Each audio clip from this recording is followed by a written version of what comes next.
Hello, people of the internet. We come to you with a talk of the Palestinian struggle with Bada Boy here. Um, what's it? Hello, everyone. This is BRB, your local Arab leftist, over here to clear some misconceptions people in the West have over the quote unquote Arab Israeli conflict. I Um, mean, I think you should get into why you need to put it into quotations on the terminalization of yes, okay, conflict and the so general struggle. that's right. So, um, in the science of international relations, there's actually specifics to these terms. Oh, hello, Joaquin. There's actual specifics to these terms. So I'm going to give examples of three terms. You have war, which is war. You know, everybody knows war. It is the opposition of two sides facing each other using armed violence. Um, you've got also conflict, which is a diplomatic dispute over limited issues. It could be single issue or many issues, but they are limited between two opposing sides. A conflict may reach a boiling point to armed conflict, which is, a war regarding these specific issues.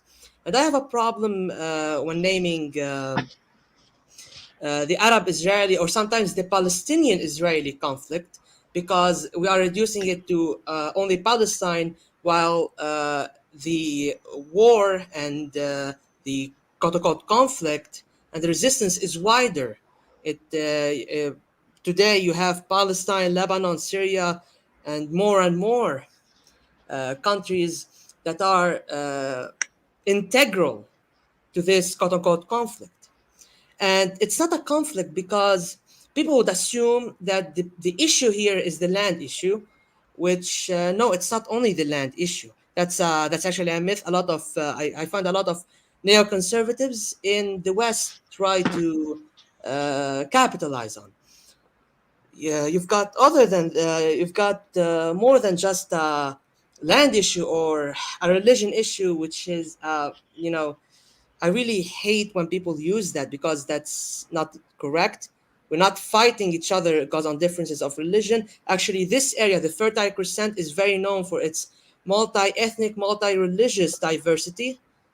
It so happened that our enemies adhere to the Jewish faith.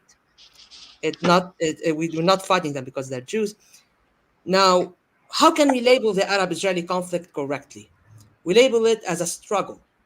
In terms of the science of international relations, struggle is bigger than a conflict, and the struggle is usually the period before war. So the boiling point of the struggle is war. Struggle can continue after war as well. Struggle is the opposition of two sides in a struggle based on ideology. It could be religion, it could be language, it could be uh, Class. class. For example, you've got the class struggle. It's opposition of two sides based on ideology, world views, and a lot of issues. Really, take for example the Cold War. It's a struggle between the Soviet Union and the United States. It was a struggle between the former Soviet Union and the United States of America, an opposition of ideals, of ideologies, of worldviews, capitalism versus socialism, and so on and so forth. So, reducing the Arab Israeli struggle to a conflict is an insult, honestly, to the struggle itself. And it's a problem a lot of people tend to fall into when discussing the struggle because they tend to reduce it to a mere conflict, which is not. It is multi-faced, multi-layered, and it goes above, way above simple issues. Well, not really simple, but issues such as who gets the land or who gets the water. and so on and so forth. It reaches to a point where it's basically what is right and what is wrong. And the survivability of culture. And the funniest thing is the people that try and boil it down to religion don't really understand the full perspective of the situation, because the religiosity of this struggle isn't just Islamic. I don't think people get this. The Jews, the Christians, the Muslims all share a religiosity in the holiness of this land. And the poignance to be is within the you speak to any Jew or any Muslim that knows their shit, they'll tell you straight that within that territory, the Islamic people are the custodians of that land, but that is a land of the Abrahamic people. People don't own that land. So like you say, it's not about actual ownership, it's about custodianship. And this is something that the Arabic faith have agreed on for a very long fucking time. And the fact that this European baked up ideology gets crafted in the 1800s. The Balfour Declaration gets dropped in the 1910s, and the And colonial support project for gets set up. the colonial projects such as the Sykes-Picot Agreement. And but one thing as well, this Balfour Declaration wasn't just about the colonial aspects. Well, there's a very anti-Semitic about it in Europe. We were using it as a way as well to shovel Jews out of Europe. We were doing a two-way thing, building our own South Africa in we already have South Africa, a second South Africa in the Middle East, weakening the Ottoman Empire so that we could take that on as well, and um, our anti-Semitic drive to remove Jews from Europe. Well, that is from the religion aspect of it. Which is only a Um, small part. There's more parts to it than that, but there's people more overblow it. parts of it, yes. However, people tend to forget and confuse, Israel's existence with or the fighting against the Israeli enemy, the Israeli occupation, as being anti-Semitic, which is not the case actually. Many Jews, I apologize, many Jews across the world actually do call out the founding ideology of the state of Israel, between quotations, as I do not recognize the state of Israel, But worth recognizing. the Israeli enemy, as an anti-Jewish, an anti-Semitic ideology.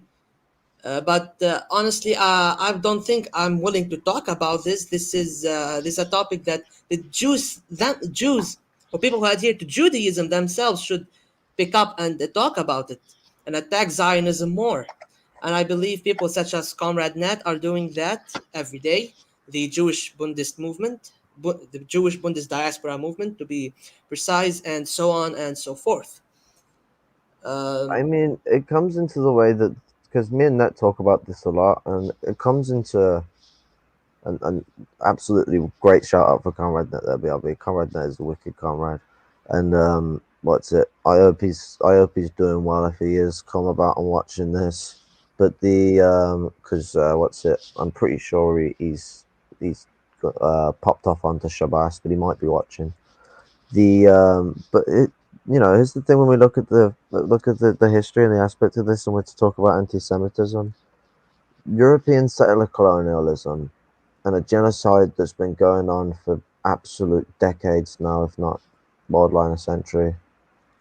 And you know, I mean, I've seen all sorts of different reactions from Jews, from Norman Finkelstein to um, what's Dr. his Weisfield. yeah, Dr. Weisfeld. Yeah, Dr. Weisfeld's a great friend of the MRN as well. He's an interesting chap to speak with. A lot of people underestimate Weisfeld a bit just because he sometimes says some shit that might be wrong, but that's just the part of being an intellectual. We all make the wrong ideas. We all make fucking right ideas. But my man's got a lot of experience, and you should listen to people with a lot of experience. But you can find all over the place people that will outright point this out for what it is. It's a genocide of not just the Muslim people or the Arab people or the Christians, the Assyrians, and the other people like that. The native Jews that are being well, no, they're not native to them, but you know what I mean. The Palestinian Jews. Sorry, bad wording. Palestinian Jews and the what's it? One of the oldest Sancts of Israel, sorry, Sancts of Judaism, the Sancts of Joseph, which is one of the old Israelites groups, is being culturally genocided as well by the Israel. I heard that from the blessed comrade Net himself. I Um, believe his sources are correct in that regard, as he is more well versed in that side of history. Um, but what I'm talking here today is the struggle over here is clear. It's between the natives living in the Fertile Crescent, or as you'd like to call it, natural Syria, Palestine, Lebanon, and the Syrian Arab Republic of Syria, against settler colonial occupation that came into the land as refugees of war, that we did welcome them, as the Fertile Crescent and the Arab world in general has been welcoming of Jewish refugees escaping European persecution. That is why there's a lot of Jewish people living, or people that adhere to Judaism living in Morocco, for example, that are the descendants of Jews that escaped the Iberian Peninsula during the Christian Reconquista of the peninsula. I mean, Therefore, it for is centuries this has been happening. Centuries. for Like, centuries. I've had Net go on about the same stuff with me. How it's been fluctuations, and a Libyan friend of mine who I'm hoping to get onto here sometime soon as well. Not Libyan, yeah, Libyan, yeah. It was going on about how all throughout history it's fluctuated. The Jews have come and gone from the Arab lands because they absolutely welcome them. They've always been friends, relatives at that. You know, they're all known as Semites for a reason.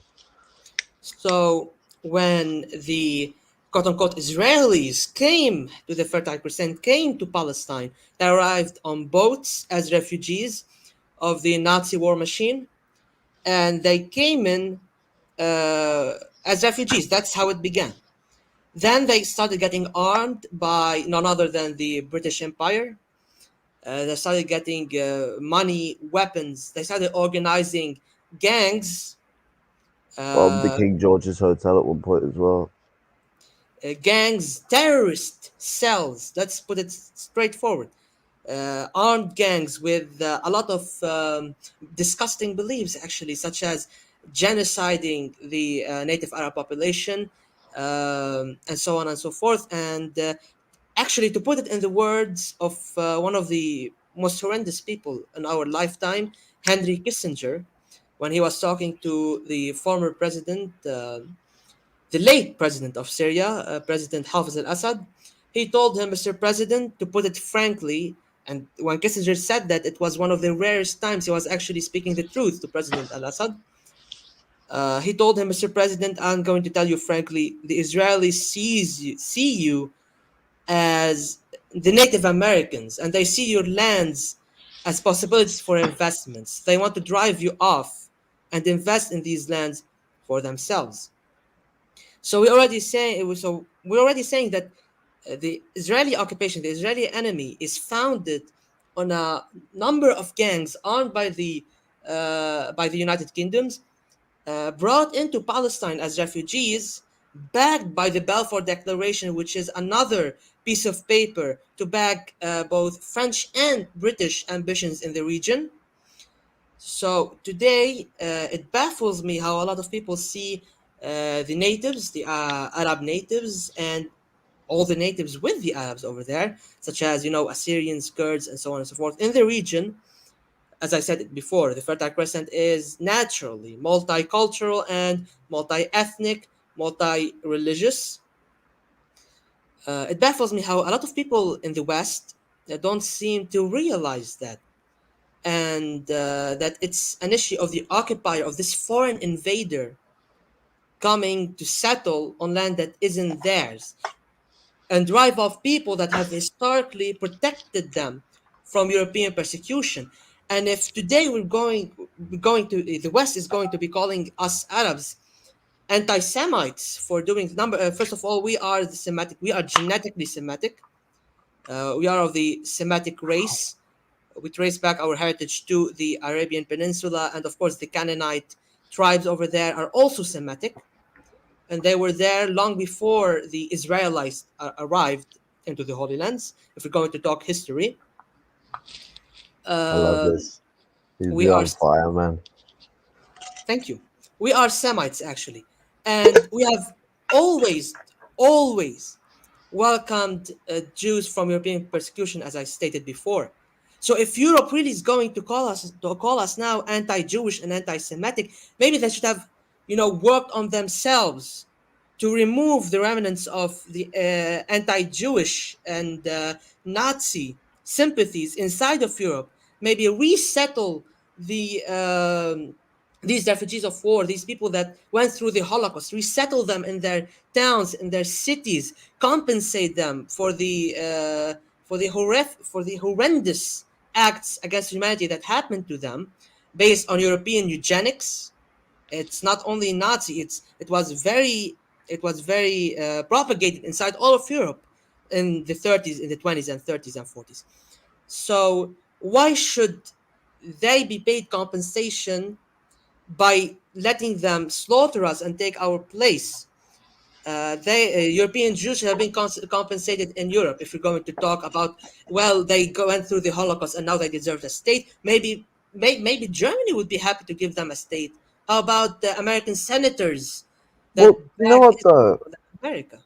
Doesn't this add a really good big question though, like about Europe, that they would rather, because like if we're to like think about this from like a level where you're not thinking about like colonialism or imperialism for a second, and you're just thinking of this from like the way somewhat sort of liberals would look at it, where they're like the light-hearted, like, well, they were persecuted, so it makes sense to give them all that because they just see colonialism as a thing that's in their mind. That's just the way they feel that they have to operate. It's built into the way the system functions. you know, why wouldn't you just stop anti-Semitism in Europe? Like, rather than dealing with anti-Semitism in Europe, they're like, right, we just need to make a settler state in fucking Middle East. And all the Exactly. dickheads were like, yeah, that's a great idea, and fucking, what's it?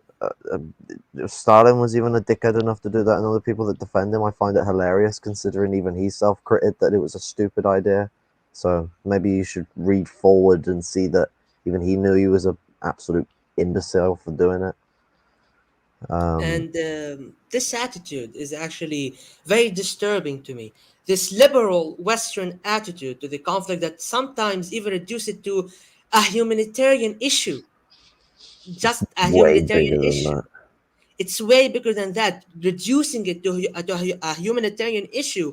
Number one, it's redundant because the Palestinian people are under occupation, be it in the West Bank or in the Gaza Strip. Gaza has been turned into A an prison. open air, the biggest open air prison or entrapment camp in the world.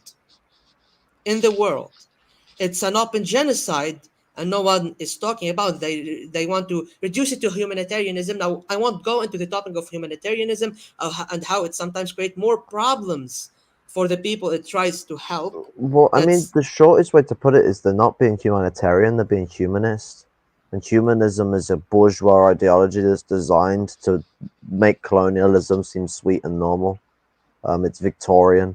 And actually, Victorian humanism is half of the components used to conjure fascism. So, Victorian humanism was one of the prototype forms of fascism that was combined with Americanism and Prussian socialism to form the ground basis for fascism in Europe.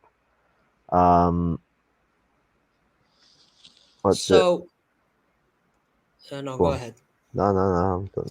Go I on. was saying that these people that like to reduce this into a humanist or a humanitarian issue would also drop that support instantly when the Palestinian people resist, because we're going to help the poor people, the suffering people, the genocided people. But God forbid, they take up a weapon to protect themselves and the people they love.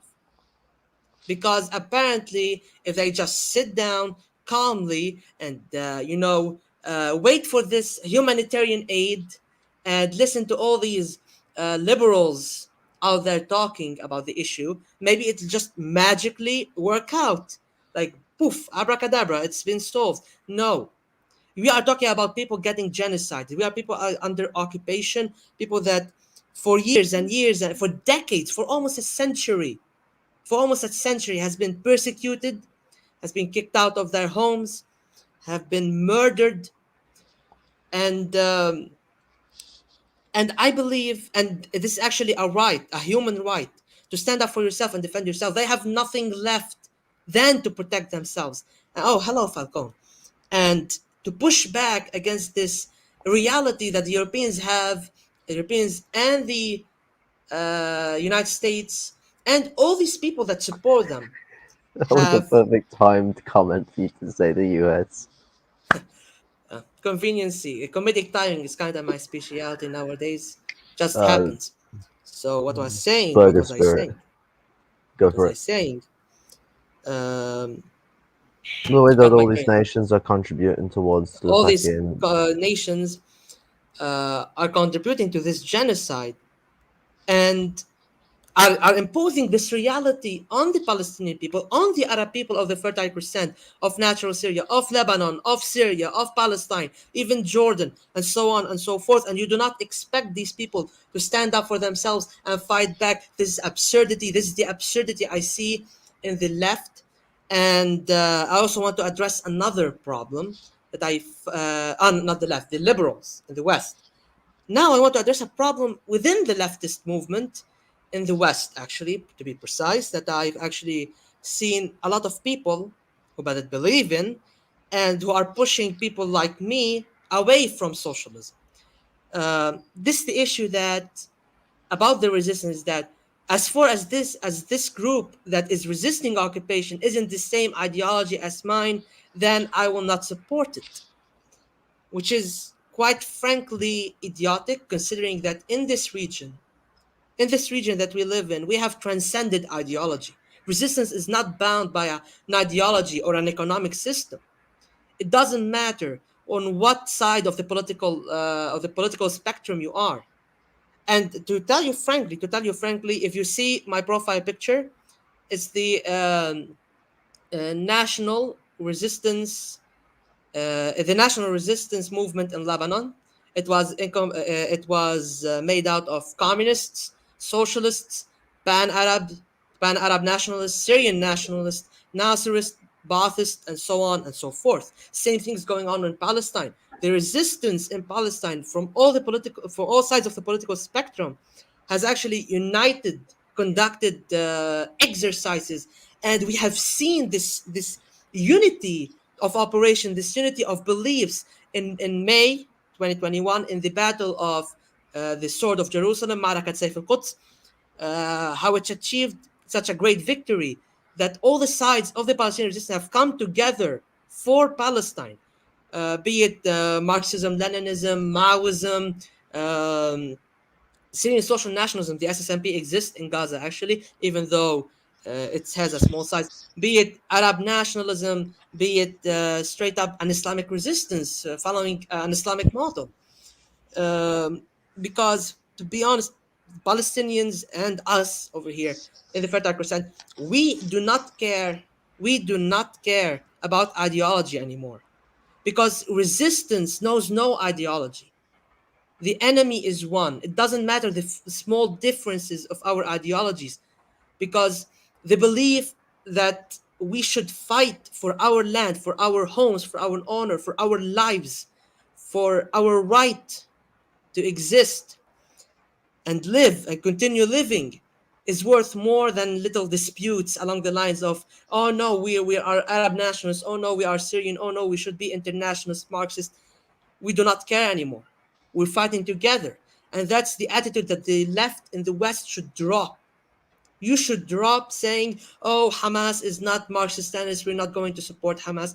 Oh, the Popular Front General Command is nationalist, not communist, we will not support it, and so on and so forth. This is a toxic idea, and it further the strength of the occupier. It was absolutely fucking amazing. Like, right on. And I did have one sort of somewhat funny moment that people might find funny, is that when I heard SSNP, my brain thought of like the SNP from Scotland Yeah, joining in like a pan Arab like struggle. Yeah, it does happen sometimes when I'm discussing the Syrian Social Nationalist Party. It does sometimes happen to people confuse it with the uh, what was it, the Scottish National The Party? Scottish National Party, which is a Yes, that's it. party. Yeah, I don't have that much information The about apparent so the one thing politics of I've the heard Scottish. is that there are members of the Scottish National Party that have tossed around the ideas of bringing back the Scottish crown. It's their issues to sort out. I mean, you people as British, you should you should Oh, sort this out on your by well, what's yourselves. it? Be their What's public it? or We in the monarchy. north. We have a Northern Independent Party up in the north. We want to leave too. Yeah, doesn't really.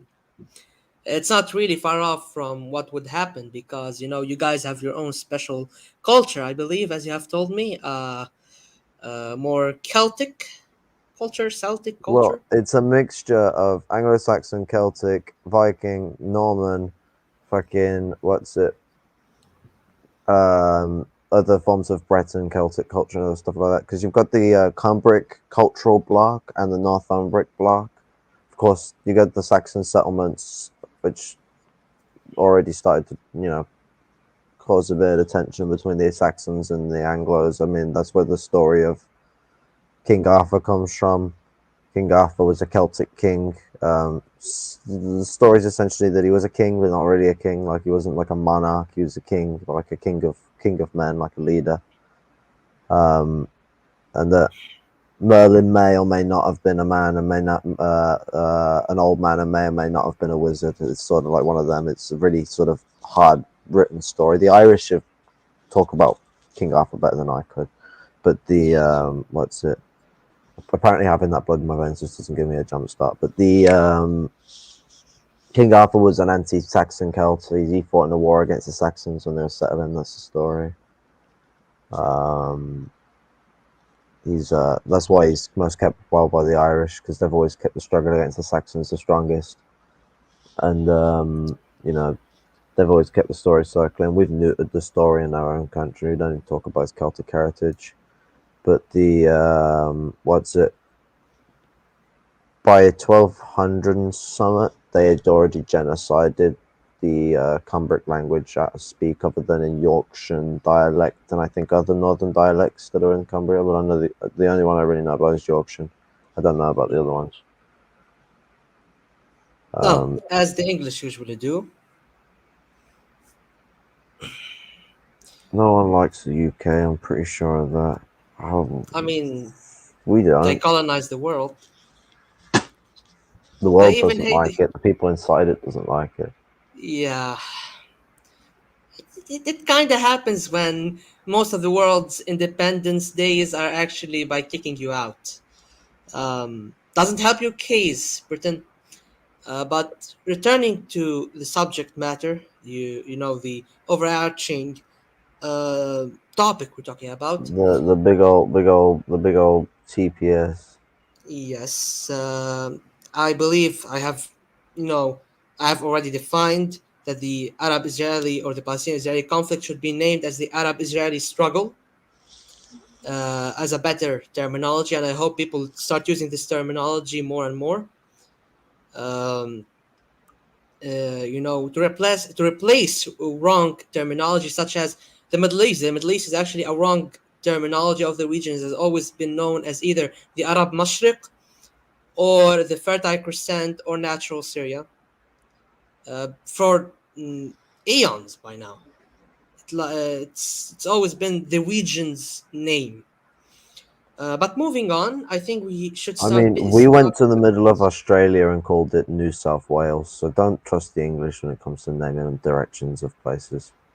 Yeah, I'm not talking about the English naming it. It's actually what people have called it inside of Syria and outside of Syria, from the Greeks to the I'm Romans. I'm just on about like what's it, the way that we would dub it the Middle East. Like we went Yeah, to some rad places that did not match to the places we were naming it. It's like, yep, no, this reminds me of Wales. It's like, it's no, actually it's actually an English terminology, since you brought it up. there we Um, go. But that's what I was getting at. see. Exactly. So now, when we talk about peace, not surrender, what do we mean?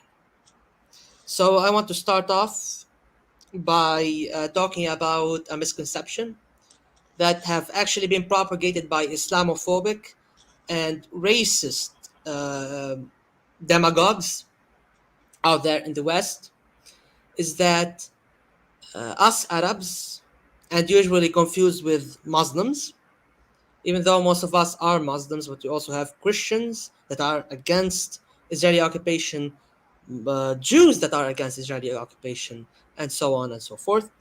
But because of what's happening recently with these terrorist groups going around Syria and Iraq, have actually had their little ride in Lebanon, but were thankfully defeated. And today marks 4 years since they were defeated in Lebanon.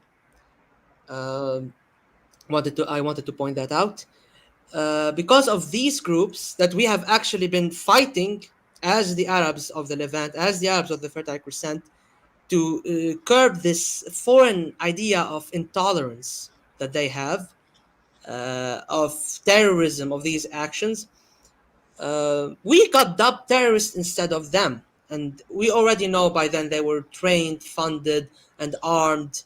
You know by who. But we all know by who they were trained, funded, and armed. No need to say it out loud. It's like Um, Voldemort. yeah, yeah, Mr. Harry Potter. Israeli more. Be it, you know, very rich and influential countries in the world. We've been fighting those as a people for the last decade almost, and thankfully we've for the most part we've crumbled their military presence, and they only can rely on terrorist attacks here and there. Fortunately, hopefully one day we can end their wave of terror once and for all. But people in the West started thinking these are us, that these terrorists are us, that we are bloodthirsty, we are anti Semitic, we hate Christianity, we hate everyone that isn't like us, and we want to behead them, we want to torture them, we want to execute them. Great We do replacement this. in the West or some shit. Yes, so that's why people are so keen on supporting the Israeli enemy. Even fascist parties and right wing organizations in Europe, which I find very weird, considering they'd be attacking Jews in their own countries, yet they'd be supporting the so-called Jewish state against the Arabs, which doesn't add up, honestly. But people think we are bloodthirsty. Just want to kill people. We just doing all of this against the Israeli enemy. Our resistance is terrorism. It couldn't be far from the truth. It couldn't be more far than the truth. We are not bloodthirsty. We are a peace-loving people. We've been living together in peace for centuries. This idea that we hate each other in this region is foreign. It's quite literally foreign. It's if you look in the Syrian society today, you'd see Christians, Muslims, and Jews living together as neighbors, as friends. This has always been the case. Always been the case. For So, centuries. for centuries. So, just throw this idea that we Arabs are bloodthirsty. We do not seek war. However, Arab, whenever. well, one thing to point out as well is that Islam is actually one of the most peaceful religions on this planet, and most of its religious decrees. Because Arabs, sorry to stop you over. There's just one thing that's really put out about Islam is that Islam, just like a lot of parts of old Abrahamic faith and new Abrahamic faith, except Protestantism, but the what's it? Well, European Protestantism. I can't tell you much about the Middle East one. I don't know much about that. But the you know, has a lot of work within life. That's sort of because life is like that. That's not them telling you, oh yeah, I'm just going to give you a load of pointless shit. No, life is a tough piece of work, and you got to put a lot of effort into it, and it's about putting effort into the right places. Well, most of the poignance of, like, if you want to look at it like a struggle in the continuation of humanity within the decrees of Islam is not just for helping oneself, it's actually mainly about helping other people around them and keeping society sustained, because it's a very communally organized religion that understands that there's more than just oneself. And if you start thinking about just oneself, you will be corrupted and you'll be twisted down a dark path. Hold on a second, if you please. Oh, it's a hot mic. Um, I'm having little technical difficulties on my part. Please hold.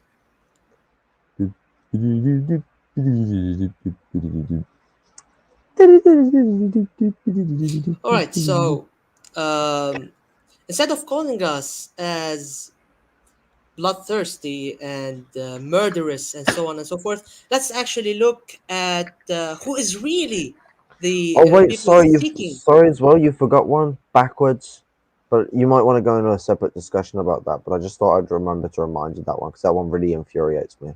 Which one? Backwards, Backwards. Yeah, this is more of the racist rhetorics, but um, because that's the one that I always end up hearing about Islamic yeah. people. They don't understand is that like, and this is always coming from people either Christian or at least from a Christian religiosity of culture. Islam is a more progressive religion than Christianity because it come afterwards and learnt from the mistakes of Christianity. It's funny that, isn't it? Like if we're just going to look at it from like an agnostic perspective, if I'm just going to do the thing where I might get slapped, I'm just going to say that like if we're going to look at it from like a really dialectical and cold way of looking at it, it's a more progressive religion. It has a more progressive culture. It's spread across the globe rapid when it got itself built up. And the only reason it's not further around the globe than it could be is because of the Christian Crusades. The only reason Well, it's not around the globe as much as it was is because of the Christian Crusades.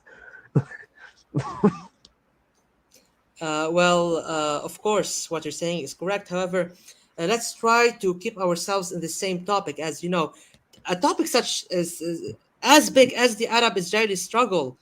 Of course, it is multi-layered and has a lot of history to, refute these accusations. Would it be too Uh, far to look at it as another form of European crusade?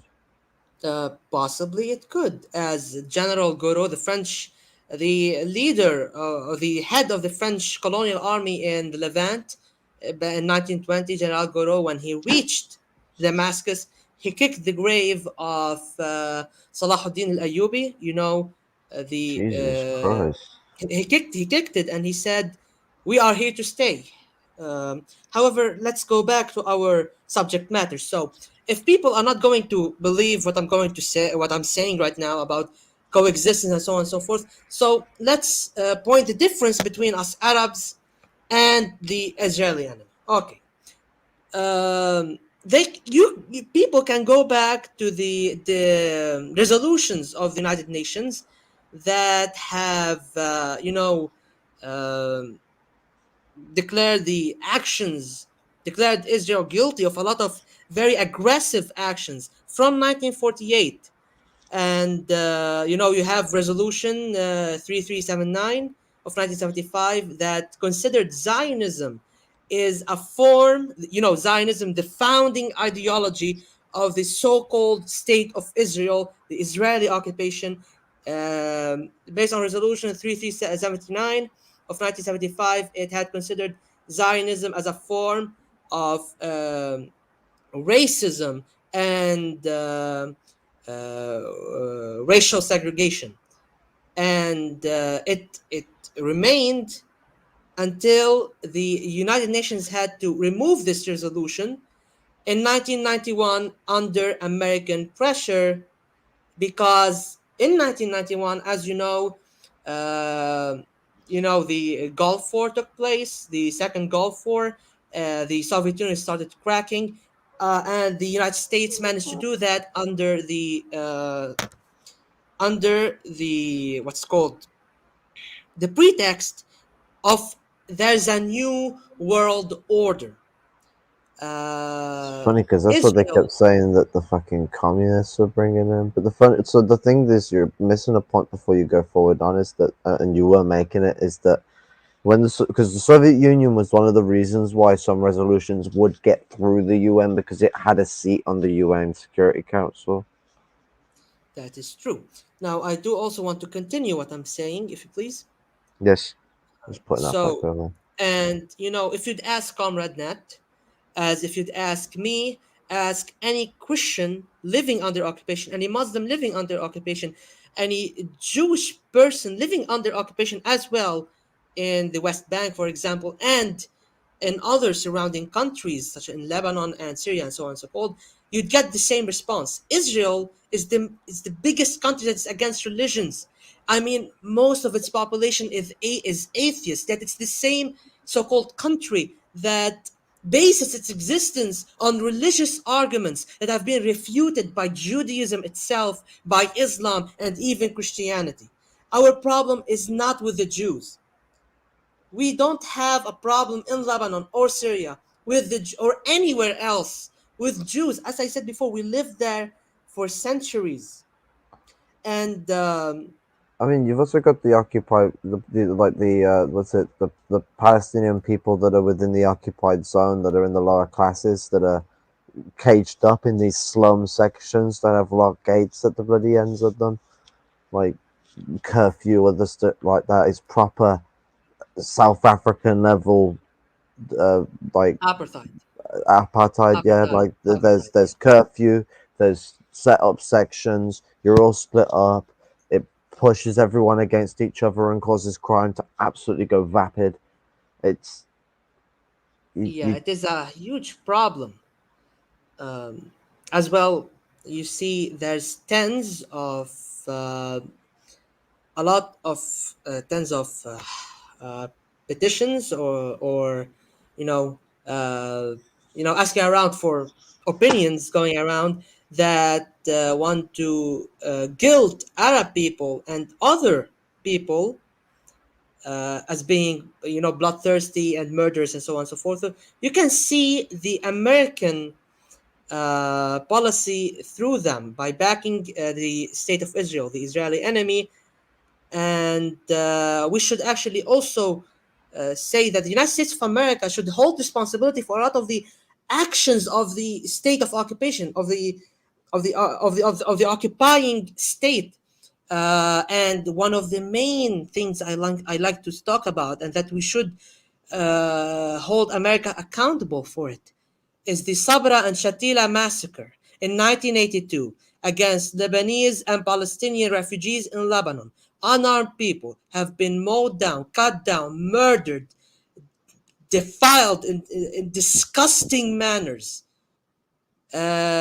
While there's a lot of evidence backing that Israel, the IDF, had a hand in the genocide. But at the very least, we do know for a fact that Ariel Sharon had excited and incited the violence in the Palestinian refugee camps, defying the already deal established between the PLO through America that after the PLO leaves, the unarmed Palestinians will not be attacked. So you see, America is to be held accountable for this, and it's not only armed all sides that had a hand in the genocide, but it's also keep on supporting them till this day. Um, It's not and just the the direct animals, support either. It comes into those people as well that try and equate the genocidal acts of Israel to the freedom fighting of Palestine. It's disgusting. and actually Sharon didn't just only excite on the violence and incited. He was leading it. He was leading the massacre. He was orchestrating it and trying to wash his hands from it. And we can see that it's very. And if people still don't believe this, Eli Hubaika, who was a leader of the Lebanese forces back then, wanted to testify in The Hague, or as you know, International Court of Justice in La Haye. against Ariel Sharon for that massacre. In 2002, he was assassinated to be silenced. And as I'm continuing on my point, it's also, very easy if you ask Arab opinions out there. There's a lot of, you can see petitions and so on and so forth, that the animosity of Arabs is against the Israeli decisions and Israeli policy that is conducting racism and occupation, tyranny over the Palestinian people since 1948. Uh, and the animosity of the Arabs is not against the Jews as followers of Judaism, which is an Abrahamic faith, and people of the book in Islam.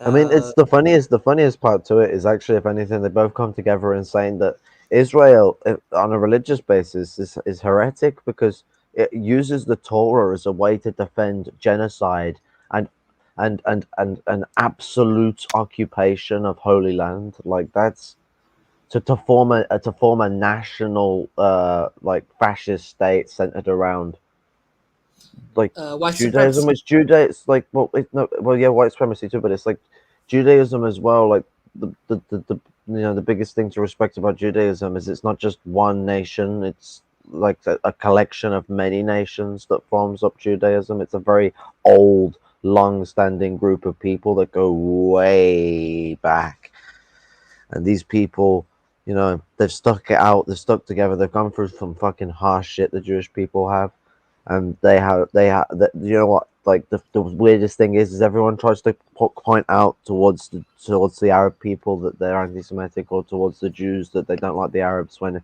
if anything, out of the two people that have got the most solidarity for each other, it's the Arabs and the Jews, and that's what's the fucking most laughable thing about it. Absolutely. So, having said that Arabs have no animosity to the Jews, we move on to the problem of peace, the word peace. So, I've seen a lot of people out there.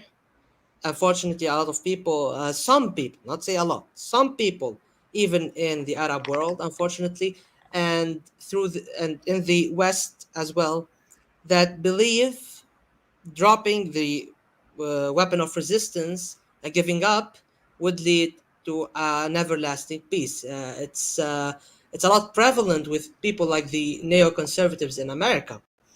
Um, so um, the idea is over here is that what does Israel want? Okay, what does the Israeli enemy wants as in a peace deal? Let's talk first of all about the one state solution that has been proposed by a lot of governments in the West, a lot of prime ministers in Israel, and so on and so forth. Um, this one state solution is basically the Arab world, the Arab countries should recognize Israeli sovereignty as well, quote unquote Israeli sovereignty, on the entirety of Palestine, even the occupied lands of the Golan Heights and the Sheba Farms and Kafar Shuba Hills and the 7 villages occupied in 1948 from South Lebanon, to recognize Israel's to recognize this as the legitimate borders of the state of Israel, all of it, including the Gaza and the West Bank, the settlement of Palestinian refugees into the Arab countries they are living in, and ending the Palestinian Israeli conflict, because by that time they are reducing it into the Palestinian Israeli conflict, and from it being the Arab Israeli struggle. So what's the problem with this? A lot of people don't see a problem with this. A lot of Arab countries have favored that, actually. The first of them being, unfortunately, Egypt, after the death of President Jamal Abdel Nasser. It Yeah, have I see. taken a very dark path, followed by Jordan And of course, now you see the wave of normalization going on, and normalization is one of the worst types of war to be waged on the Arab people, and I'm going to talk about this in a little bit. Um, And from Jordan promised the Morocco, Palestinian people they backed them up as well. That was the most upsetting thing about when Jordan slipped, because they had a promise with the Palestinian people that they would stand with them no matter what. exactly. So you have Morocco, Sudan, the United Arab Emirates, Bahrain, um, all signing peace deals with and recognizing Israel. And the United Arab Emirates, unfortunately, have from its acts, it's really sad to see an Arab country doing this by the level of you know normalization that the UAE is doing. It's very saddening and heartbreaking. Um, Especially when it comes into because the UAE is involved with Saudi Arabia, and Saudi Arabia is now genociding Yemen, which is the original homeland of the Arab people. the birthplace of the Arab ethnicity. That's right.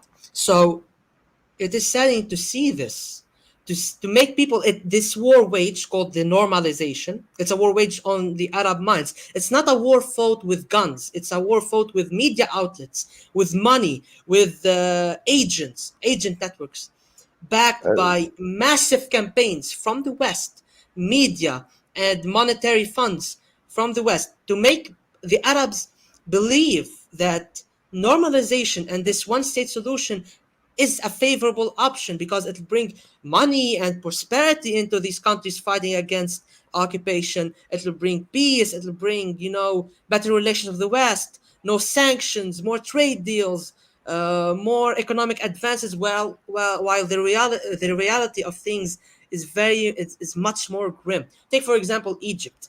Egypt, after signing the Camp David Sinai 1 and Sinai 1, Sinai 2 agreements, which had secret terms that were revealed. Um, you have Camp David Accords, and then you have the Egyptian-Israeli peace deal. Egypt is a country rich with natural gas. However, its people are not getting enough gas. They're selling it to Israel for cheap. Take, for example, Jordan, that signed peace with Israel in 1994 and normalized relations. Uh, uh, Jordan sells water to the state of Israel very cheaply, a very cheap price, while they also have problems with water in their own country. So the idea that normalization would bring much more Yeah, favored it's the way that outcome. neocolonialism works as well. It's like it's not that they're selling it just because they're like, oh yeah, I'm deciding to sell the water. They have become a bitch to that power because of the way they've surrendered down. Like because this is the way neocolonialism works. Is it has you quote unquote sell it for dirt cheap when it's really that they're harvesting it out and they're using a market exchange because we don't use industrial capital to exchange anymore. We use finance capital. So it has to be a medium of exchange to extract resources. This is resource extraction. So Like I what do we said, they're see? struggling for water themselves. Yes. So what do we see here? What do we see here? We see this the logic of Israel in establishing relations with any Arab country. This logic hides that Israel do want to increase its influence and break through the Arab world and to corner it But because through the let me finish through the theory of Ben Gurion from the 50s of the 20th century, and we can see 40 years worth of experimenting with this logic in the way of normalization and negotiation and treaties between Arab states and the Israeli occupation. It did not achieve peace or stability in the region, and more importantly, it did not achieve the aspiration of the Palestinian people. And the biggest example for this is 1993 Oslo Agreement. Uh, um, you see, that so-called peace deal, that so-called negotiation that happened, first of all, it was a surrender. a surrender on part of the PLO to create, in theory, create a Palestinian authority ruling over Palestinians inside of occupied Palestine. Um, that was the theory. Of course, you can see by now that the idea was, bringing peace, stability to the region. Everyone is happy. Everyone has whatever it wants. Israel exists. The Palestinians have autonomy, and it's all rainbows and roses. However, the truth is very grim. As number one, Israel did break its part of the deal Again, as always. again and again and again. They always do that by now. Well, this comes Uh, into something that I was and going to say is this like it's so much like what Henry Kissinger just said, like you said earlier. This is right on. Like they're going to see them like the Indians. So if they do connect, there's no way it's going to be anything other than what's already happening with their obliterating culture. And the Polish man who come up with the term genocide before the UN had Australia, Britain, and everyone else have it altered out, because Australia, funnily enough, was the first one to sign the anti-genocide accord whilst doing a genocide. But the was that cultural genocide. Cultural genocide is the most definitive and uh, extreme form of genocide. right, that is true. Unfortunately, it's happening on a daily basis, be it genocide of the flesh or genocide of the thought. Mm. Um, so, uh, what can we see from Oslo? Oslo, in theory, was supposed to bring peace, however, it did not. And all these treaties that were supposedly going to make, Palestinians happy, to grant them their wishes, actually increased their suffering and even legalized it. It legalized it, unfortunately. As you can see, you can see that over and over and over again. You can see how settlers stormed the Masjid al-Aqsa. You can see even, I'm going to tell you what happened recently, actually, on Tuesday, the morning of Tuesday. Um, Israelis did go into Al Khalil in the occupied West Bank. They murdered a Palestinian teenager, age 14. Is this the peace that the Israelis want for the Palestinians? The only way that actually gave fruit was resistance. And the only time, the only table of indirect negotiations, may I add, that actually gave some positive feedback is that of the resistance. Because if resistance didn't exist to put pressure on the enemy wouldn't understand it should back off. The only answer, the only thing that the Israeli enemy can understand, the only language, is that of resistance. And I'm going to go even deeper into this, talking about the events of May, and the experience in South Lebanon that Well, we Lebanese had decades ago, even and not before even you so start on much that, long I'd like ago. to put a pointer onto the point you said as well as about how this has been. Is it's always treaty breaks. We've got 63. There was a time in the 70s as well as 75 or so. I can't remember. There was a bit of a scuffle in the 70s where Israel got really cheeky. Um, or was that 67? I can't remember. There was a few times around them times. You got the 48. You go all the way back to the start. There was a treaty done in 45 where it's like, okay, here's your land, here's their land, The and then UN that's it. partition plan. Yeah, the UN partition plan, and Israel turns around 3 years later and goes and invades Palestine. I mean, Palestine wasn't expecting it either. They were expecting everyone. Well, they were pretty pissed that they'd just been pushed off their lands, and then next thing you know, 48 comes along, and Israel decides it wants more than it's already been given. There is no right. happy ending to World War II. It's just I more mean, war. yes, you can see the Israeli attitude from way back in 1948, where they refused to abide by the UN partition plan, which guaranteed their state's existence. And also during the war of 1948, they did actually break twice the ceasefire agreement to restock on weapons, to buy weapons from Czechoslovakia, and actually use them to win that war. So they even played dirty in war. But by the way, I want to add something on what I said before moving on to the May quote of situation. Al Assad in the description. The idea of peace and not surrender is that the only resistance I'm talking about is not only resistance by protesting, by rioting, because that is not enough. Also, there is the resistance by fighting, the armed resistance. Armed resistance is the most effective. All sorts of resistance exist and are valid, however, the most effective. And the one that the Israelis understand its language is the armed resistance. Without armed resistance, um, the victories such as in 2000 the Israeli retreat from South Lebanon, and in 2021 in the Ma'arakat Sayf al-Quds, the Battle of the Sword of Jerusalem. These victories couldn't have been achieved in changing the reality of the equation going on in the region, wouldn't have been achieved without armed resistance. So I just need to make No, but you are absolutely right on about it being the only language they understand because you know the every time there's a peace treaty, the return home protests every year, they just get shot. They're just normal people standing there, and the Israeli snipers just pop their heads, pop their shoulders, pop their stomachs, pop anything. They just shoot them. They don't care. They just shoot as many of them they can. And if you've got press written on you, they're double going for you, so you can't get this out, and they can't see it, and they can't fucking, they'll make sure they silence as many people as they can, and they'll make sure they shoot as many people as they can because they see it as sport. They see them as Indians, like the Americans. As see them as Indians compared to Americans, as Zulus compared to Brits. they have no problem in killing children or the elderly or the women or the sick. And if you would look at the UNICEF report on how many deaths or how many children deaths took place in Gaza alone in the last year, you'd be terrified.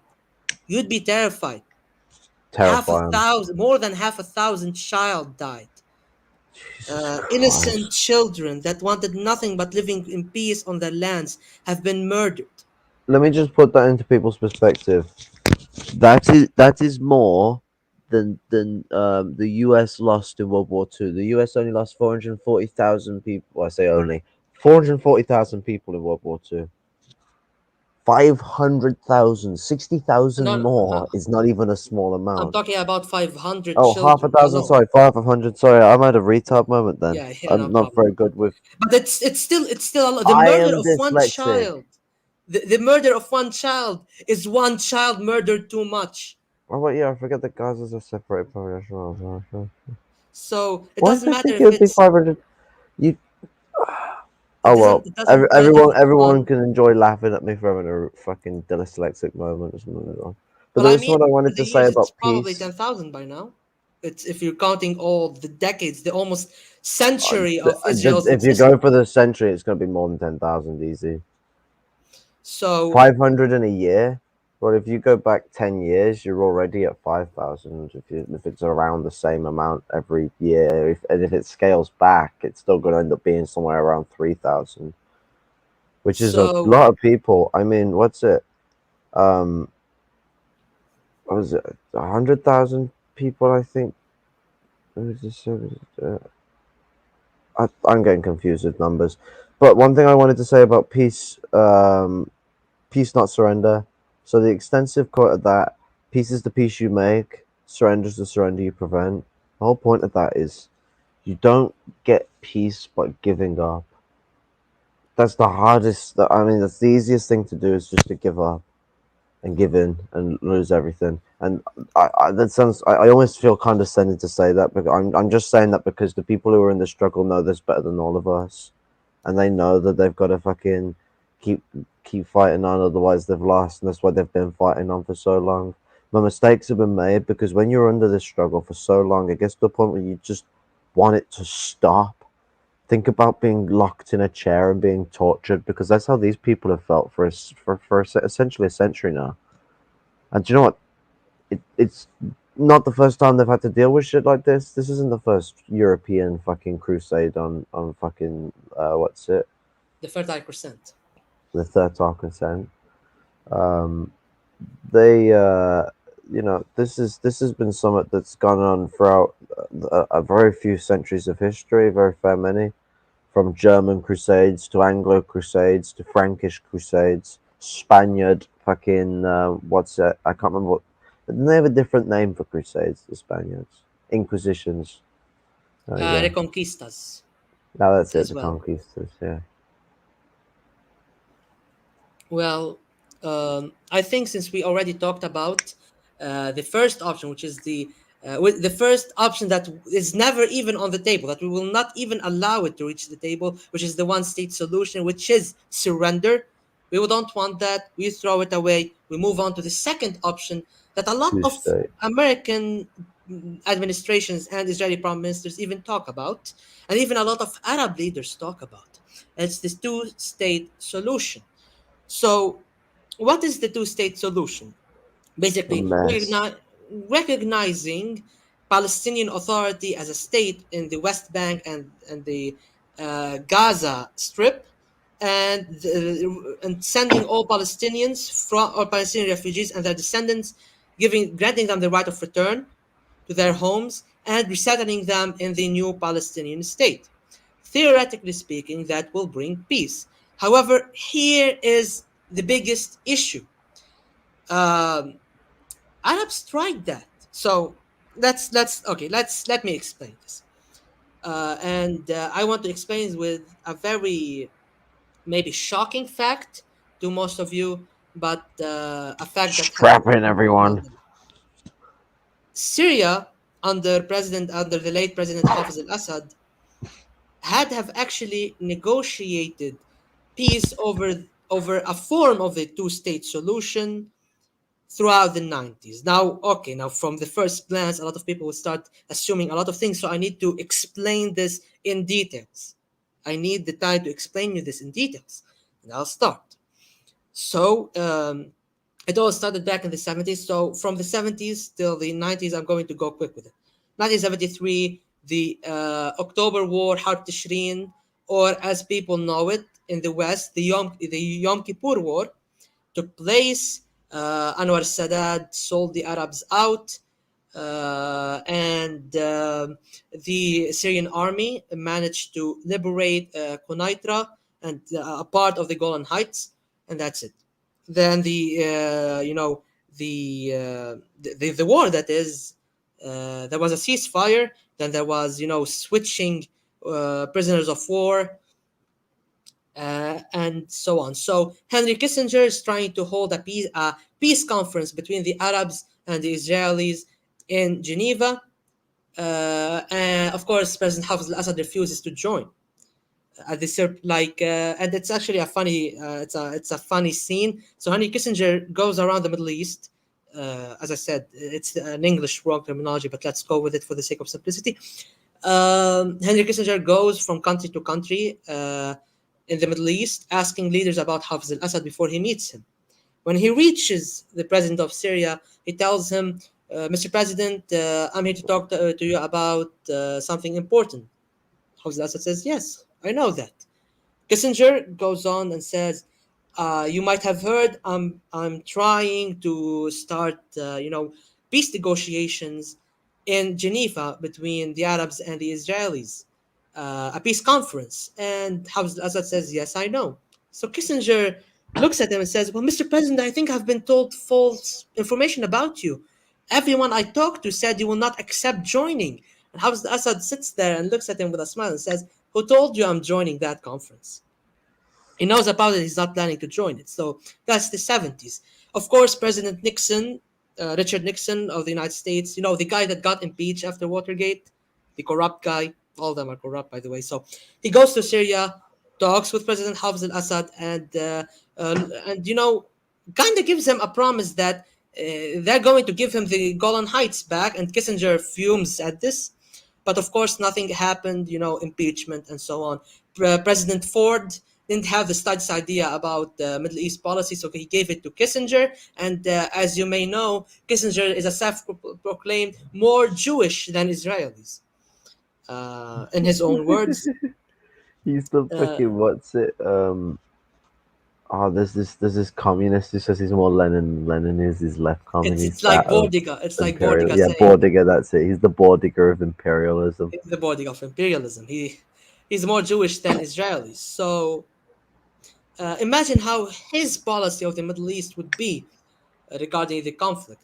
Now we cut off the 80s. President Carter, when he took office, President Hafez al Assad tried to establish some relations with the United States. It did kind of go in a positive direction. However, when Ronald Reagan, war on drugs, trickle down economics, neoliberalism, Iran uh, Contras. yeah, basically Iran Contra, Ronald Reagan, who for the most of the 80s he Margaret was Thatcher president. and drag. Yes, yes. If you want to go in a joking way, precisely that. Oh, I Um, was being dead serious. uh, so this is Ronald Reagan. Ronald Reagan was tough on Syria. And regarding there was the civil war going on in Lebanon, Syria's involvement, the IDF and America's involvement. It's a whole topic on of its own that I don't want to go into details just yet. But the We gist could of it have is another that discussion on that at a different time if you want to. hopefully, maybe one day. Ronald Reagan was tough on Syria, and actually, the CIA he ordered the CIA to write down an operation to start a civil conflict, a civil war in Syria, by reorganizing the remnants of the Muslim Brotherhood, which is, today we consider them as some people. I'm not going to say we all. Some people consider them as ISIS with suits and ties. Um, but but but but back then they were terrorists, and they were conducting terrorist attacks in Egypt, in Syria. In Syria, the Syrian authorities managed to squash them. So the CIA, Central Intelligence Agency, wanted to reorganize them, support them financially and with weapons to incite the younger people against the government and create Shia-Sunni tensions to start a civil war. Now, I wonder where I've heard this before. I wonder where I've heard this. Maybe it has to do with what's going on in Syria. Hmm? So you can imagine how Reagan, and by Reagan was tough on Syria, and how that it translated to uh, quote unquote Syrian-Israeli relations. By the late 80s, early 90s, Bush Senior was the president, and by that time the Soviet Union was crumbling. So Hafez al-Assad went on the diplomatic fight, that trying to not get his country invaded after Soviet collapse. He asked the last Soviet ambassador to Syria and the first Russian ambassador to Syria, when do you think Russia could regain its position as a superpower? The ambassador had, not that this like this the definitive answer to that question. So Hafez al-Assad had to go and start playing diplomatical gymnastics. So Bill Clinton was not sorry, uh, George George Bush Bush. Senior. George Bush Senior.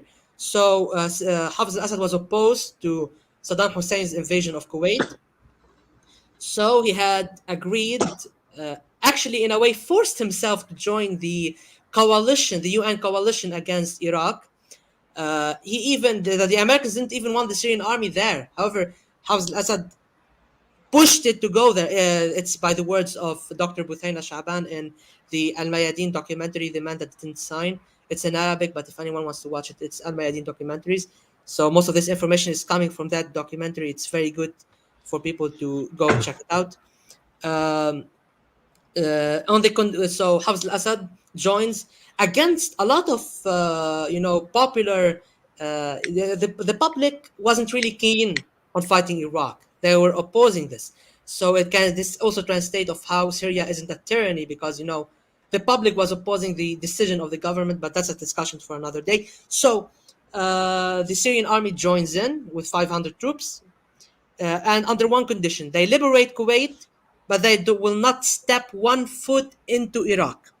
That was the only condition. And then after that was said and done, uh, Hafez al-Assad told President George Bush, or George Bush approaching, it's one of the two, but there was a mutual understanding that they're going to have a general peace conference for the Middle East. And the venue picked was Madrid. It's picked by President Hafez al-Assad because of the Arabic culture still rooted into the city of Madrid. You know, Geneva was actually an option on the table. However, the Americans dismissed it as the Israelis didn't have that great relations with the United Nations. And you know, Geneva is the second headquarters of the UN. So just putting this out. Ooh. During these negotiations, the Prime Minister of Israel, by that time, was Shamir. Shamir is quoted to have said, "I will make the negotiations with Syria drag for 10 years without any solution to it, without any, feedback." Fucking Uh, hell. What a in that twat. conference, there was a little conspiracy going on. So first of all, the Palestinian delegation was forced to be not from the PLO, but from people living under Israeli occupation, and they were kind of the peace talks. The quote-unquote peace talks were separated between Arab delegations. However, the Palestinian delegation and the Syrian delegation were always in contact, so they always are saying the same answers. So this is the same strategy of divide and conquer going on. They were trying that even in a peace conference between delegations. And of course, the most the Syrian delegation and the Palestinian delegation were above these tricks. So what happens is after Shamir says he's going back to Israel because it's Saturday, and the holiest day in the week for the Jewish people, or people who adhere to the Jewish faith. He went back to Israel the same night of the start of the conference, and after that, the head of the Syrian delegation held a photo in front of the conference. It was of Shamir, a young Shamir wanted for the murder of the UN mediator Count Bernadotte in 1948. A murderer who served as the head of Mossad and then later the Prime Minister of Israel was saying he will make the negotiations drag. After the conference was over, the negotiations went to Washington, D.C. under Israeli, demands. So, what was the peace deal generally proposed, generally agreed upon? And that the Prime Minister Ishaq Rabin, whom did sign peace with Egypt and was assassinated after Oslo, and signing peace with Jordan and so on.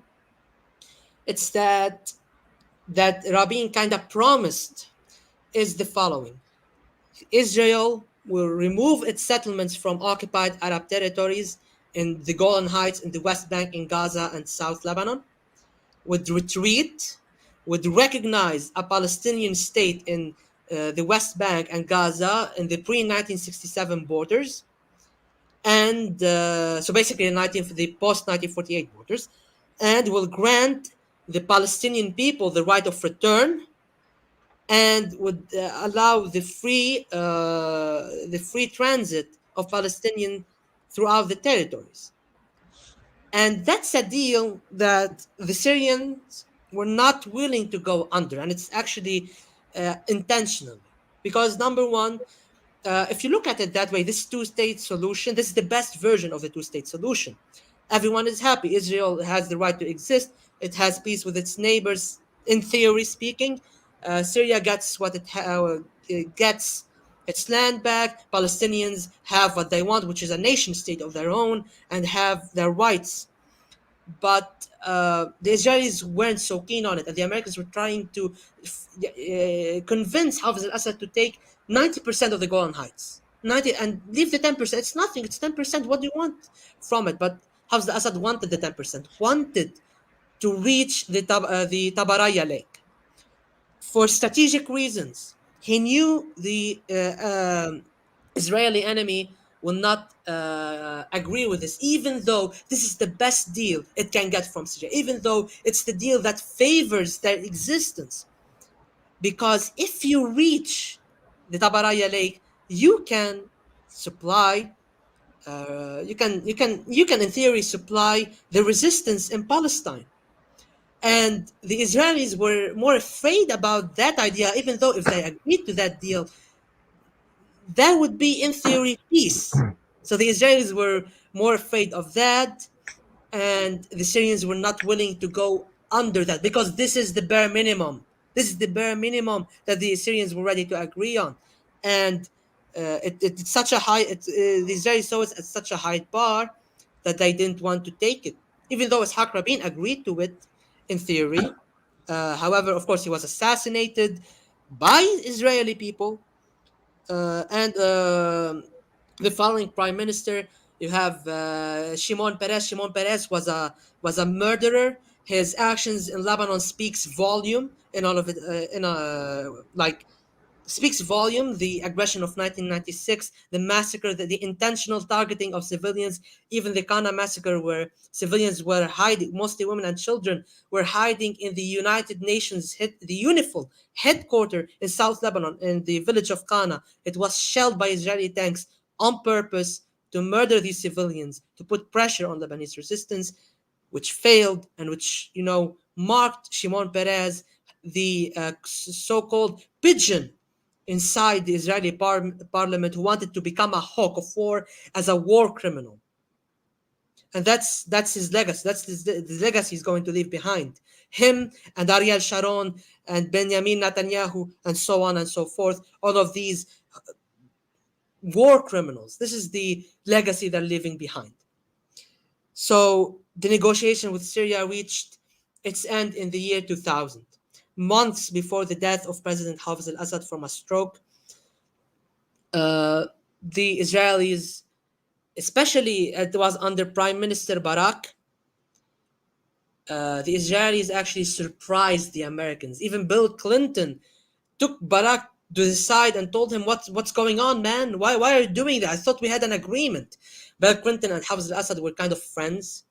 Even in their meetings in Geneva, their big secret president-to-president meeting, and the only person with them was Dr. Buthaina Shaban, who was the interpreter inside, the translator. She said, Hafez al-Assad and Bill Clinton were talking about their dead mothers and how a mother is everything in life, and you cannot replace a mother and so on, because at that time Bill Clinton had lost his mother. His mother passed away, and it wasn't really that long ago when the mother of President Hafez al-Assad passed away. So they were talking about that. So there was a kind of a mutual respect between the two men. But when Hafez al-Assad saw the negotiations are going nowhere, and it's actually funny because Shamir's prediction was correct. The negotiations dragged for a decade and went nowhere. President Hafez al-Assad said, we have enough. We're not negotiating anymore. This is not working.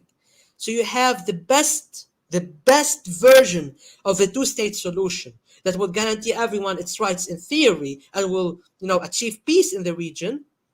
The Israelis didn't want it. The Israelis tried to sabotage it. Even the Americans didn't believe what the Israelis did. So if you're not going, so you can see this two-state solution is futile. This is the best version of it. So any other version of it is futile, especially the deal of the century proposed by former American President Donald J. Trump. His version is quite literally the worst possible.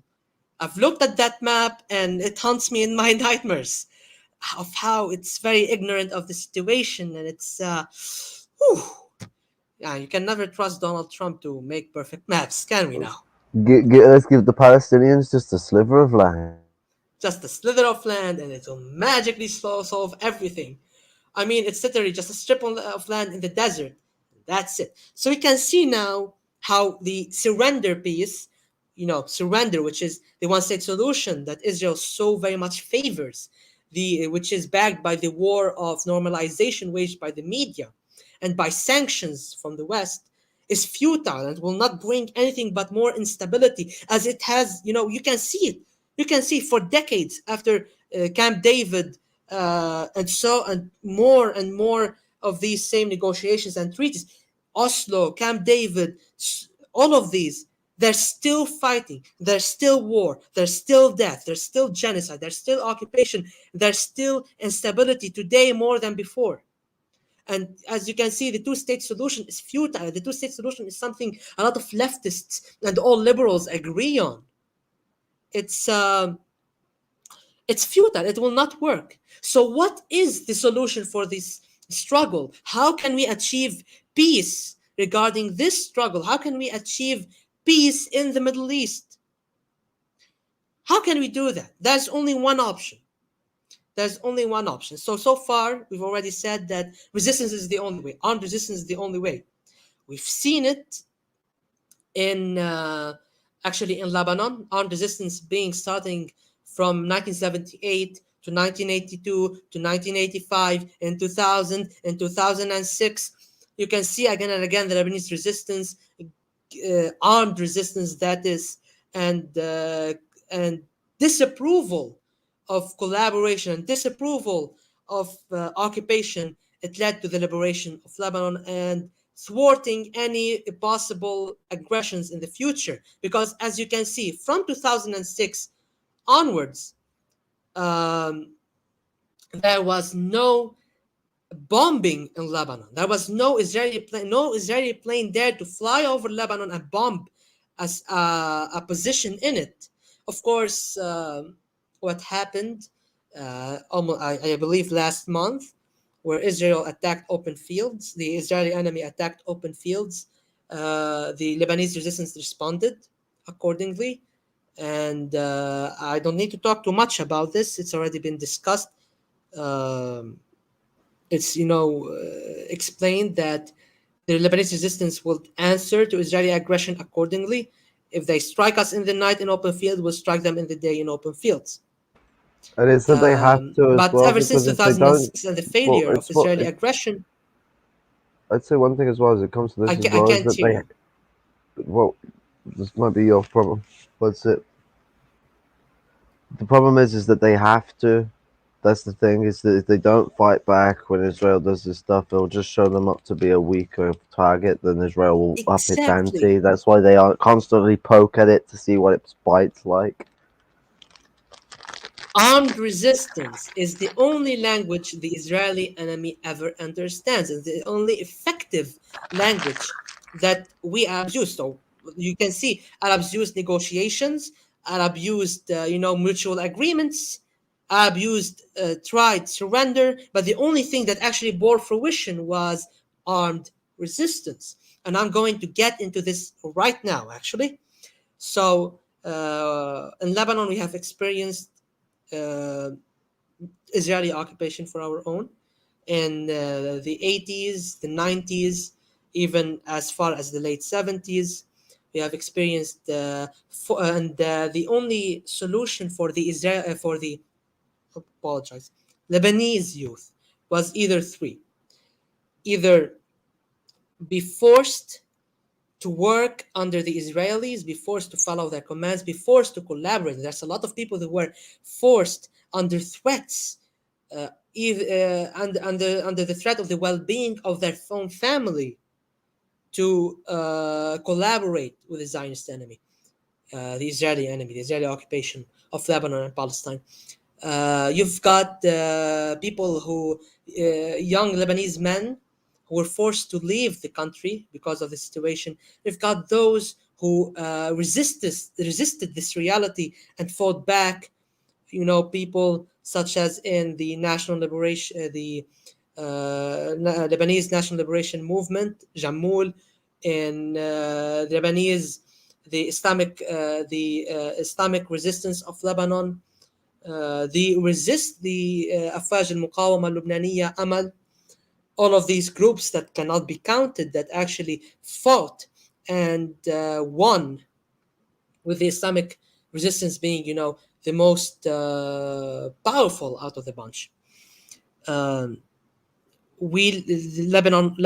Lebanon was liberated, even though we did experience entrapment camps, we did experience torture, humiliation, forced labor. In the city of Saida, in the initial invasion of 1982, the citizens of the city were forced to stand in the sun on the beach, on the burning sand. No hats, nothing to protect them from the sun. for hours upon hours. No water, no food. The Israelis were just, the IDF was just there watching them and laughing on them, humiliating them.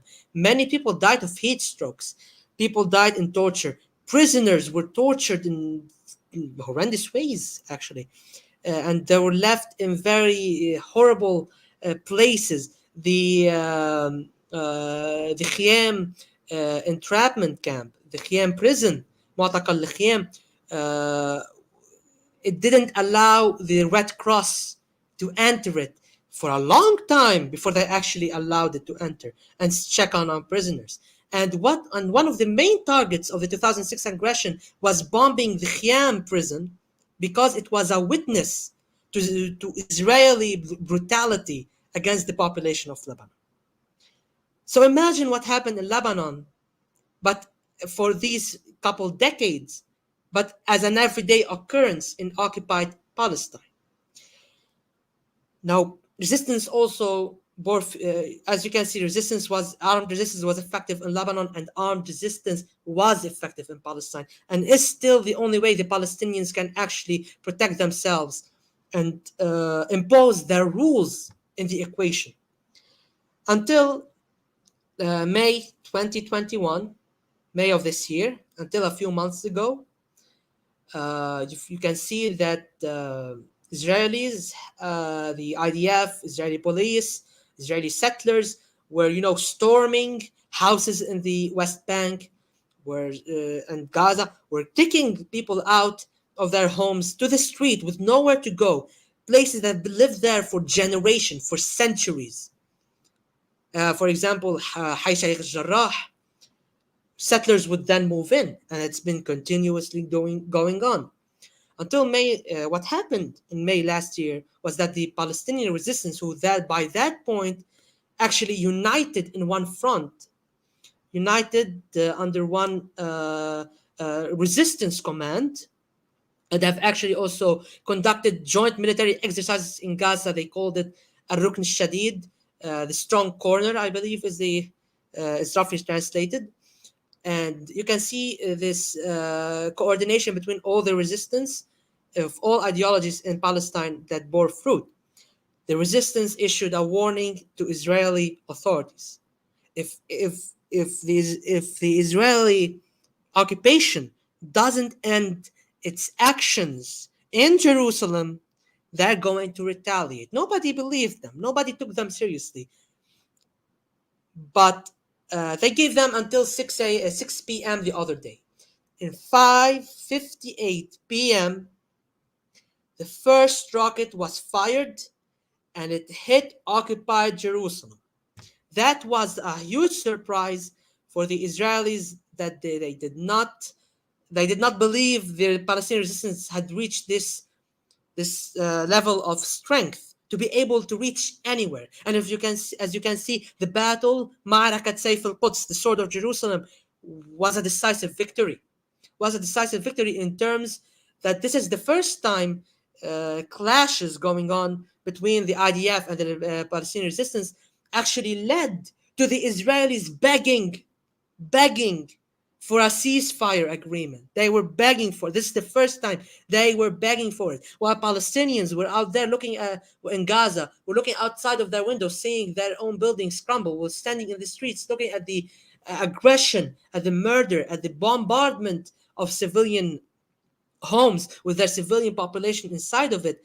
The Israelis were hiding in bunkers. Even Israeli soldiers were hiding in bunkers. You can see how the so-called Iron Dome, that's actually giving cancer to Israeli soldiers manning it, was very ineffective in repelling that attack. And the Palestinian resistance found a way to actually, bypass the Iron Dome, to confuse it, to a point the Iron Dome was intercepting its own interceptors. I mean, it's friendly fire enabled for the Israelis. Um, and actually, there's a great phenomenon that happened, a great event that happened during that battle, and it's very beautiful, and I need to talk about it, is what happened in Lud, also known as Lod by the Israeli renaming of it and rebranding of it. Al-Lud, which also has Ben Gurion International Airport, was a liberated city even for one night, because the Palestinians of 1948, and I'm going to explain this term in a bit, actually rioted in the city. The police retreated outside. The settlers in the city left it and actually went for the airports to leave during the time period of the battle.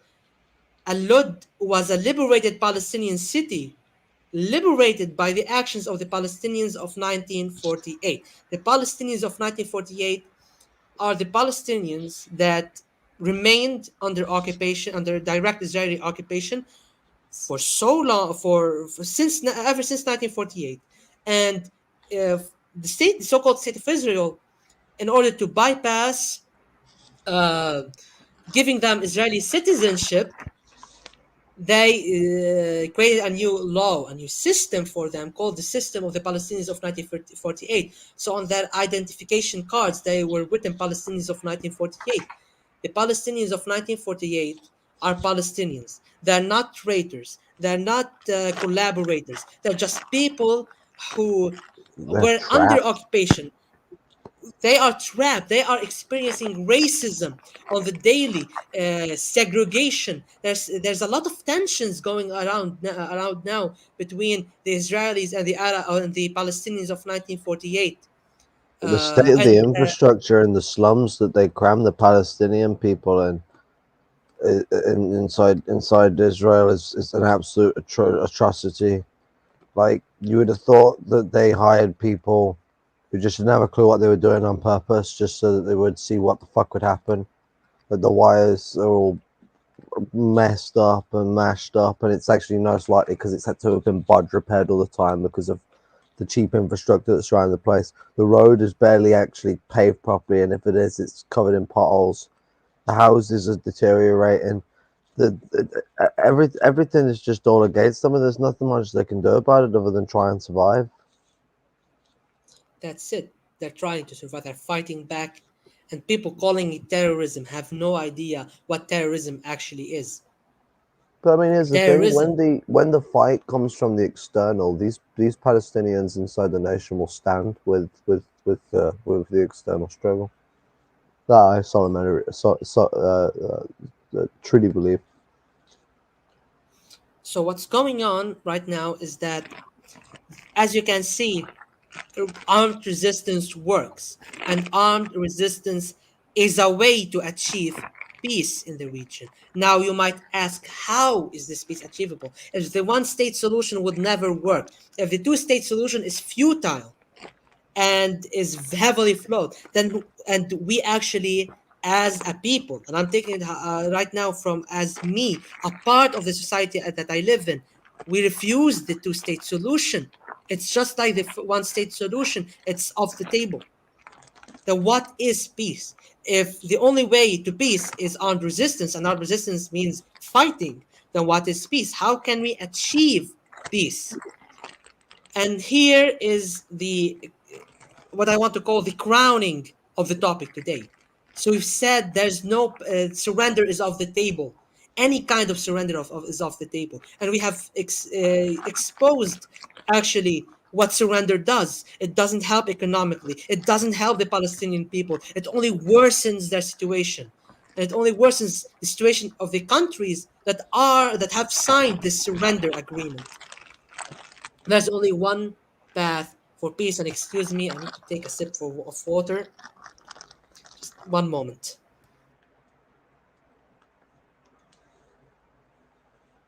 I mean, what's it?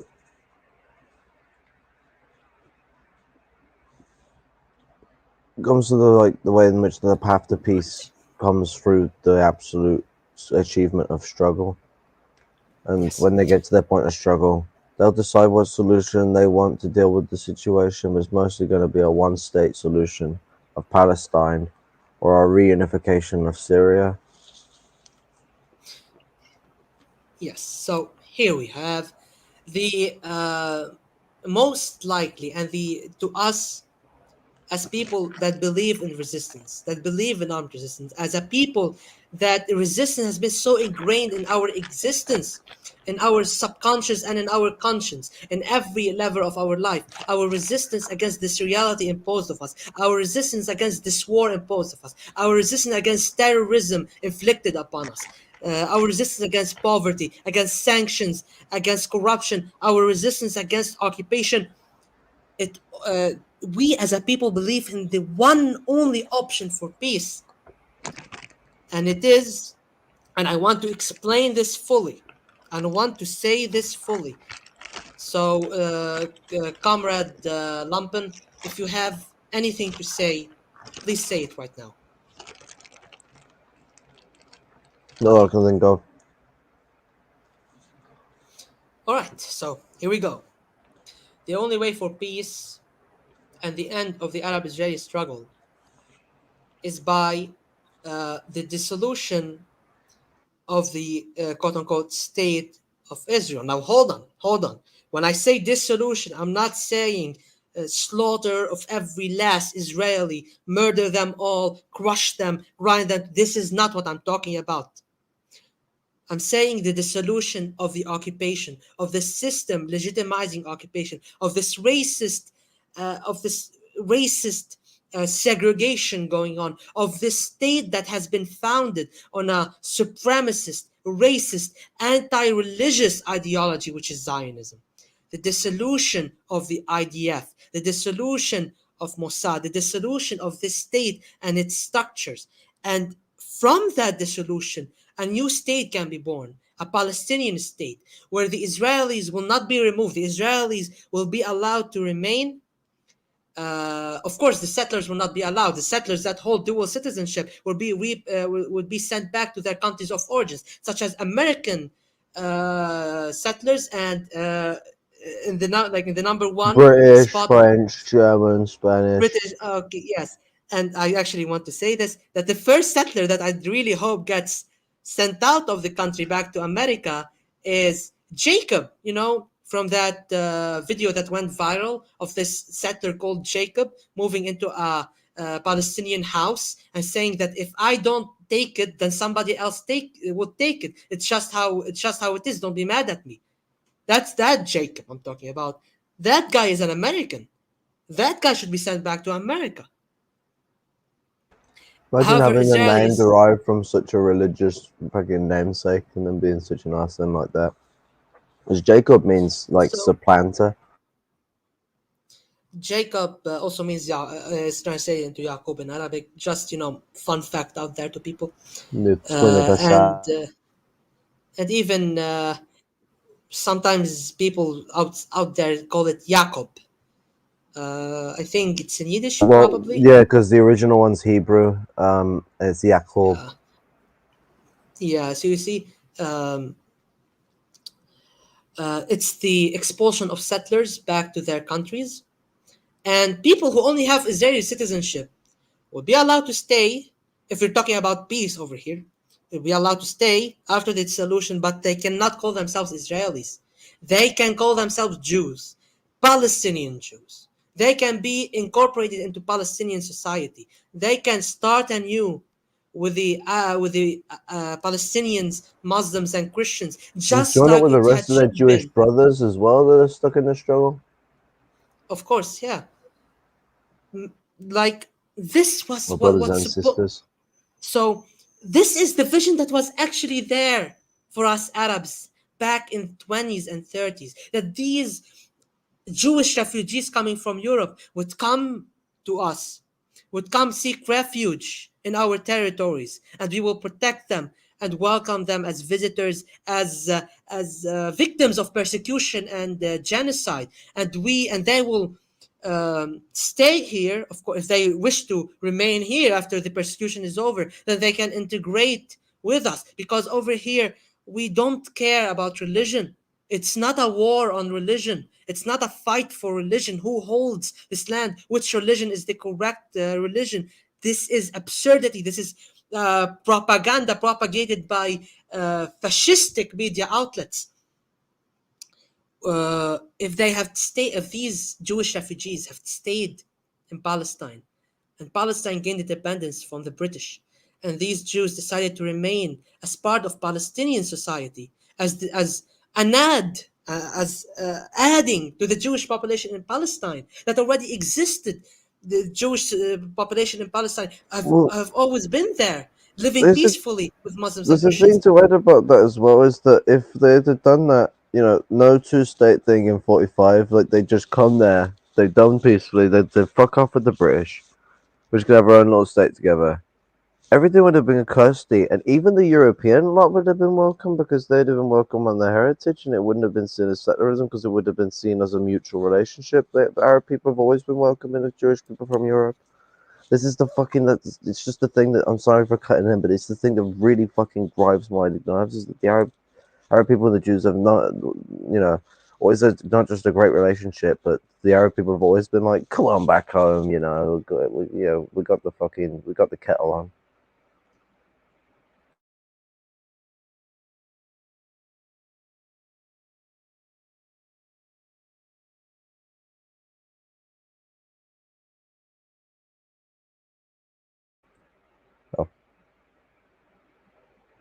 Oh, if are you there, or is the power at a bit of a outage?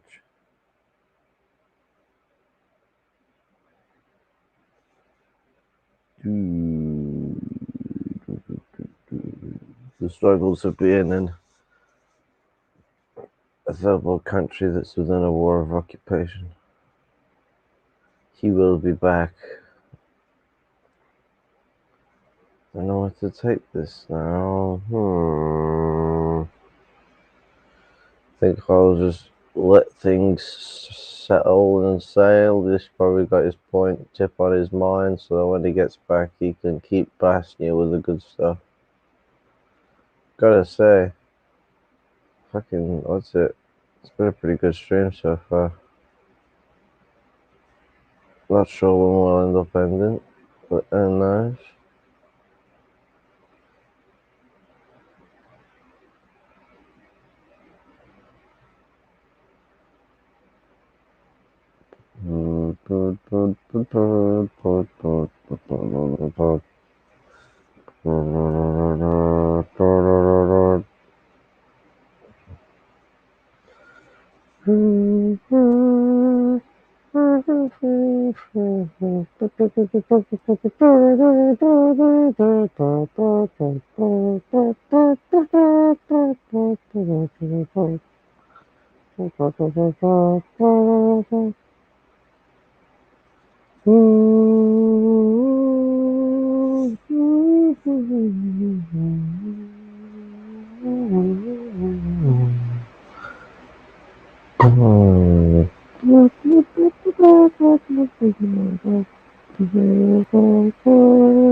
Come on, better boy.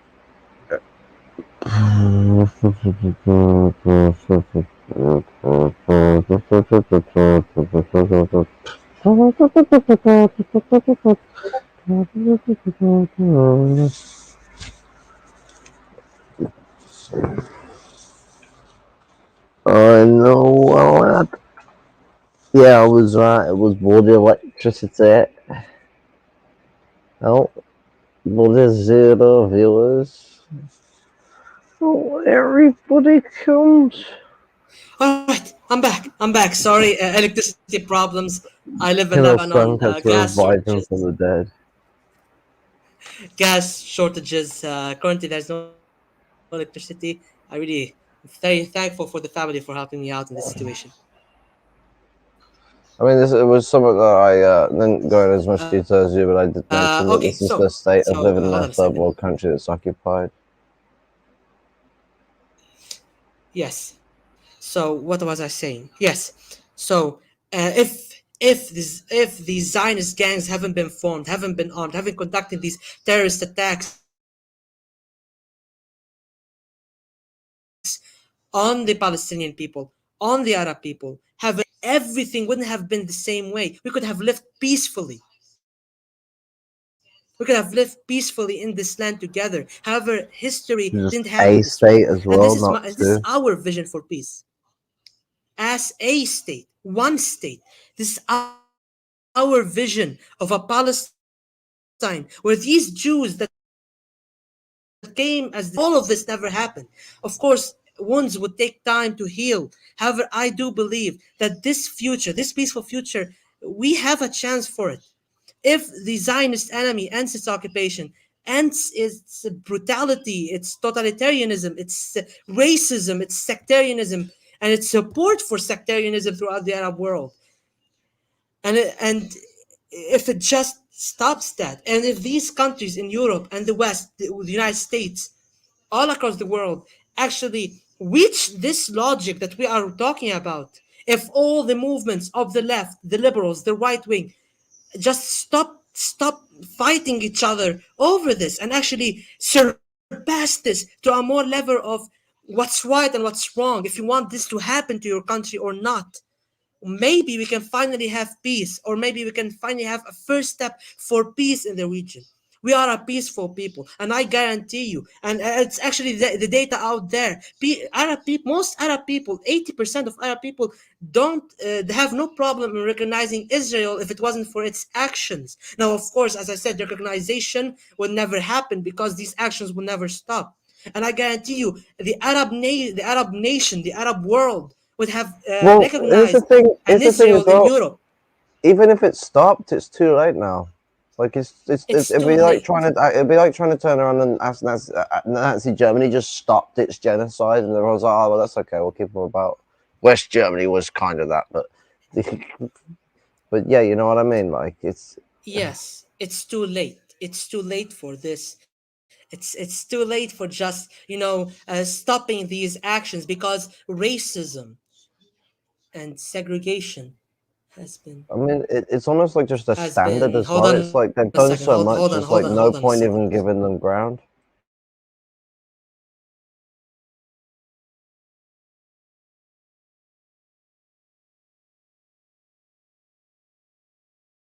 All right, I'm back. So what was I saying?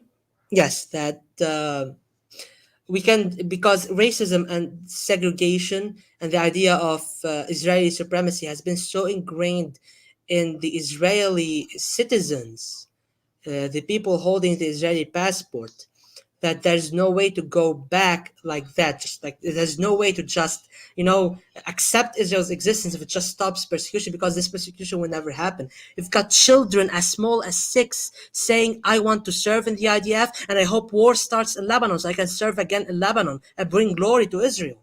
People saying that I want to go to war in Gaza, and then these same people, when they realize the truth about this foul occupation, they will start crying because they are afraid of our resistance. They are afraid of us fighting back, as they should be.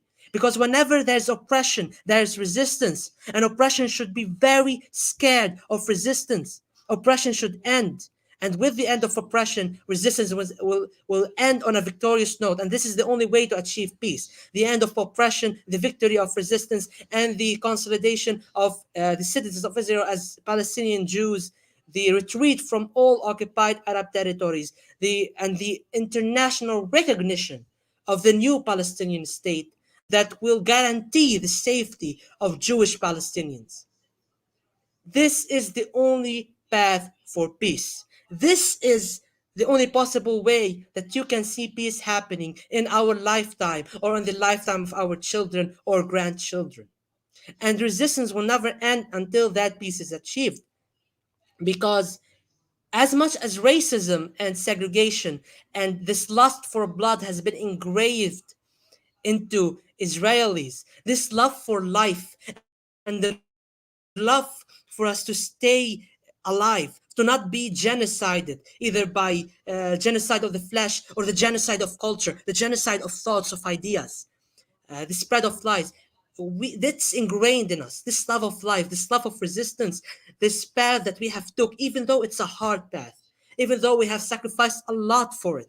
It's still the only viable way, and it's the only option. Armed resistance. We're going to continue carrying out armed resistance until the Israelis finally understand. And I'm actually saying that this peace I'm talking about, this peace, not surrender, is possible. Hopefully, in the next few years, maybe in the next decade, but it's going to be achieved because, as you can see, Israel couldn't carry out the state of Israel, so-called state of Israel. The Israeli occupation cannot carry out its oppression any longer. It has reached its limits. There's nothing past this.